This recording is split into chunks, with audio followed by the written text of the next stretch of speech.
సువార్త మొదలెట్టాడు. మారు మనసు గూర్చిన వార్త. అది ఇంపైన మాట. మనకు అది ఇంపుగా అనిపించకపోవచ్చు, ఆత్మకు మాత్రం అది చాలా ఇంపైన మాట అండి. నిజంగా చెప్తున్నానండి, మీరు ఏమనుకున్నా పర్లేదు, వాస్తవ సత్యాన్నే చెప్తున్నాను.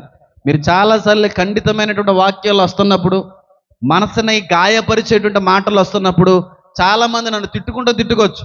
కానీ దేవుడి యొక్క ఉద్దేశం ఏంటో తెలుసా? నీకు ఇంపుగా ఉండాలని కాదు, నీ ఆత్మకు అవసరమైన వాక్యాన్ని, ఆహారాన్ని అందిస్తానని అర్థం చేసుకో. కాకరకాయ కూర చేదుగానే ఉంటుంది, కానీ కడుపుకి అది మంచి చేస్తుంది. మంచి చేయదా? కాకరకాయ కూర నీకు ఎలా ఉంటుంది? నాలుగుకి చేదుగానే ఉంటుంది, కానీ కడుపుకి అది మంచి చేస్తుంది. ఖండితమైన, కఠినమైన, మారు మనసు గూర్చిన మాట నీకు అది బాధగానే ఉంటుంది, కానీ ఆత్మకు చాలా ఆనందాన్ని కలుగజేస్తూ ఉంటుంది. ఇది కావాలి.